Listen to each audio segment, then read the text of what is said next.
Capítulo 9.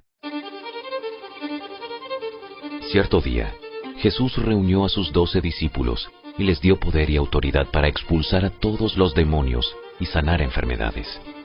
Luego los envió para que anunciaran a todos acerca del reino de Dios y sanaran a los enfermos.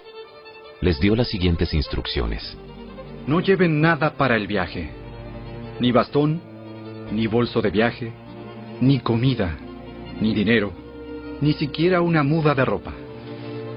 Por todo lugar que vayan, quédense en la misma casa hasta salir de la ciudad. Y si en algún pueblo se niegan a recibirlos, sacúdanse el polvo de los pies al salir, para mostrar que abandonan a esas personas a su suerte. Entonces ellos comenzaron su recorrido por las aldeas para predicar la buena noticia y sanar a los enfermos. Cuando Herodes Antipas, el gobernante de Galilea, oyó hablar de todo lo que Jesús hacía, quedó perplejo. Algunos decían que Juan el Bautista había resucitado de los muertos. Otros pensaban que Jesús era Elías o algún otro profeta levantado de los muertos. Decapité a Juan, así que, ¿quién es este hombre de quien oigo tantas historias? Y siguió tratando de ver a Jesús. Cuando los apóstoles regresaron, le contaron a Jesús todo lo que habían hecho.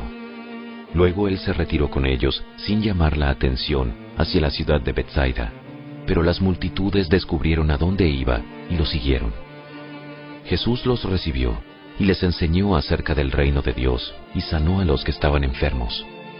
Al atardecer, los 12 discípulos se le acercaron y le dijeron: Despide a las multitudes para que puedan conseguir comida y encontrar alojamiento para la noche en las aldeas y granjas cercanas. En este lugar alejado no hay nada para comer.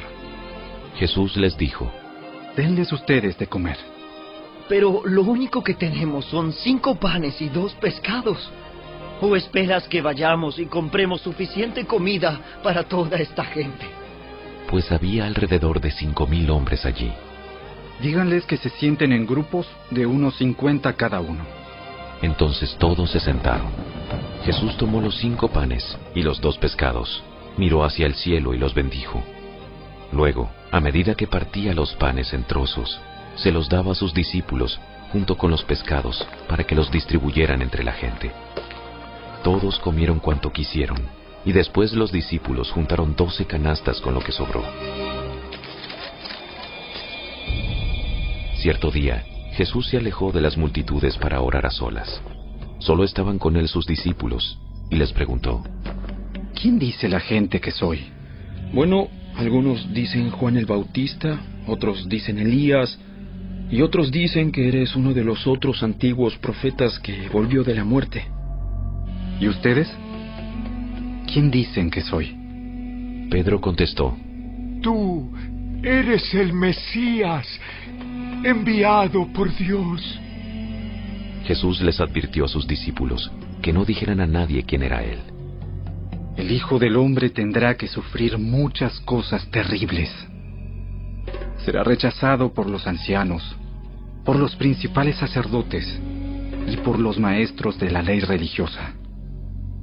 Lo matarán, pero al tercer día resucitará. Entonces dijo a la multitud: Si alguno de ustedes quiere ser mi seguidor, tiene que abandonar su manera egoísta de vivir, tomar su cruz cada día y seguirme. Si tratas de aferrarte a la vida, la perderás.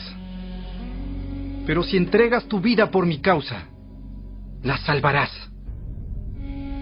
¿Y qué beneficio obtienes si ganas el mundo entero, pero te pierdes o destruyes a ti mismo?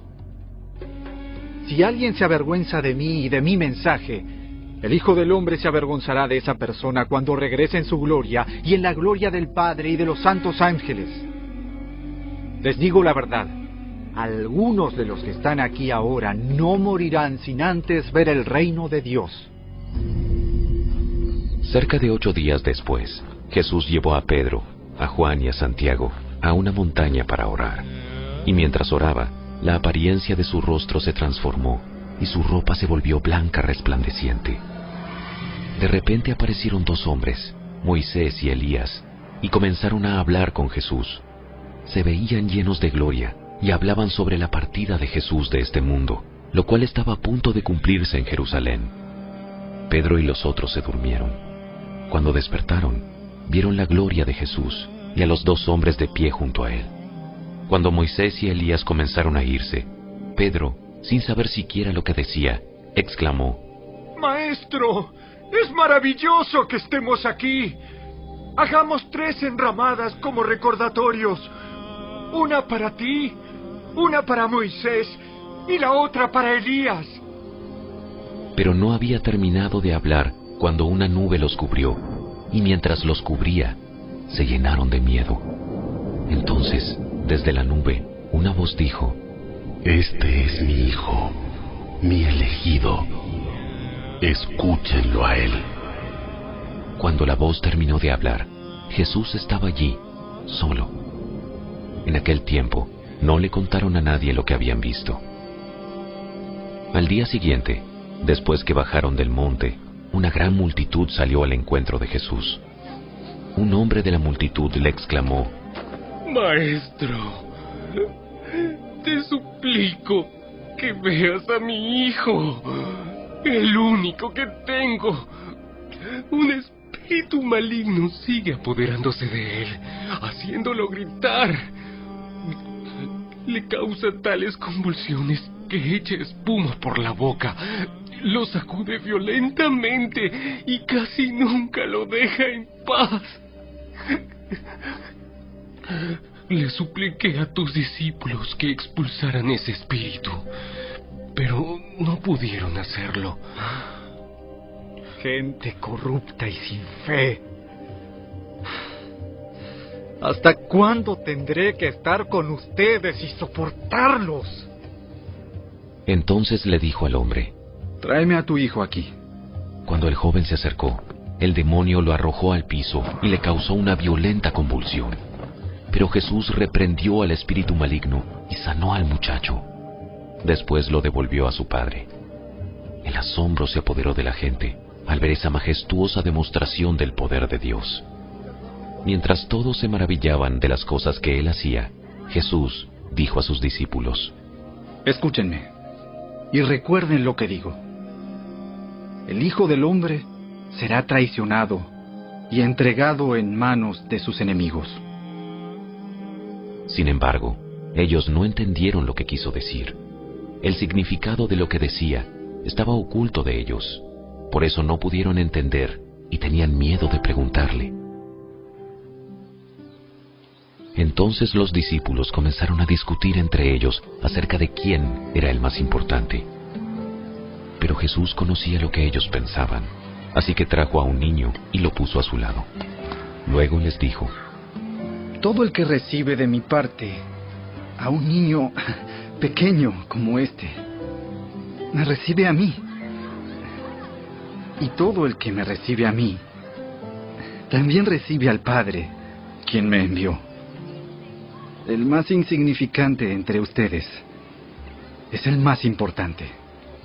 Juan le dijo a Jesús: Maestro, vimos a alguien usar tu nombre para expulsar demonios, pero le dijimos que no lo hiciera porque no pertenece a nuestro grupo. No lo detengan. Todo el que no está en contra de ustedes está a su favor. Cuando se acercaba el tiempo de ascender al cielo, Jesús salió con determinación hacia Jerusalén. Envió mensajeros por delante a una aldea de Samaria para que se hicieran los preparativos para su llegada. Pero los habitantes de la aldea no recibieron a Jesús porque iba camino a Jerusalén. Cuando Santiago y Juan vieron eso, le dijeron a Jesús: Señor, ¿quieres que hagamos bajar fuego del cielo para que los consuma? Entonces Jesús se volvió a ellos y los reprendió. Así que siguieron de largo hacia otro pueblo. Mientras caminaban, alguien le dijo a Jesús: Te seguiré a cualquier lugar que vayas. Jesús le respondió: Los zorros tienen cuevas donde vivir, y los pájaros tienen nidos, pero el Hijo del Hombre no tiene ni siquiera un lugar donde recostar la cabeza. dijo a otro: Ven, sígueme. El hombre aceptó, pero le dijo: Señor, deja que primero regrese a casa y entierre a mi padre. Deja que los muertos espirituales entierren a sus propios muertos.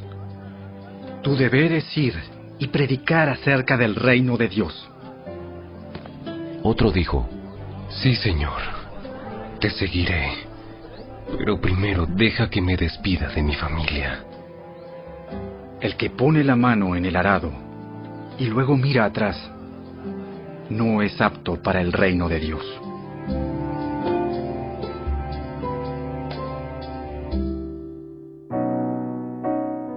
Audioescuelasabática.com. Domingo 20 de junio. Gozo. Escribimos estas cosas para que ustedes puedan participar plenamente de nuestra alegría. Primera de Juan capítulo 1 verso 4. Observa lo que escribió Juan aquí. En pocas palabras, él expresa lo que debería ser de las grandes ventajas que tenemos como pueblo del pacto, la promesa del gozo. Como cristianos, a menudo se nos dice que no nos dejemos llevar por los sentimientos, que la fe no es un sentimiento y que tenemos que ir más allá de nuestros sentimientos. Todo eso es cierto, pero al mismo tiempo no seríamos seres humanos si no fuéramos criaturas con sentimientos, emociones y estados de ánimo. No podemos negar nuestros sentimientos, lo que tenemos que hacer es entenderlos, darles el papel que les corresponde y en la medida de lo posible mantenerlos bajo sano control. Pero negarlos es negar lo que significa ser humano.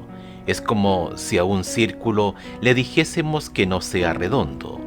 De hecho, como dice este versículo, no solo debemos tener sentimientos, en este caso gozo, sino además deberíamos tener pleno gozo. No parece que tuviésemos que negar nuestros sentimientos, ¿verdad? Escucha nuevamente el contexto del versículo anterior, comenzando por el versículo 1 del capítulo. ¿Qué les estaba escribiendo Juan a los primeros cristianos por lo que esperaba que se llenaran de gozo? ¿Y por qué debería darles alegría? Juan fue uno de los 12 originales.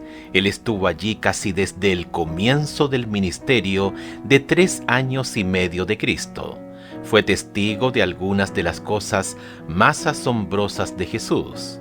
Estuvo en la cruz, en el Getsemaní y también en la transfiguración.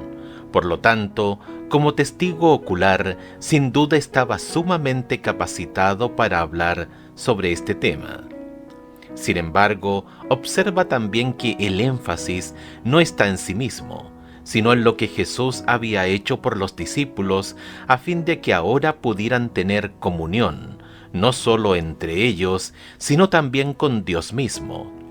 Jesús nos ha abierto el camino para entablar esta relación cercana con el Señor, y un resultado de esta comunión, de esta relación, es el gozo.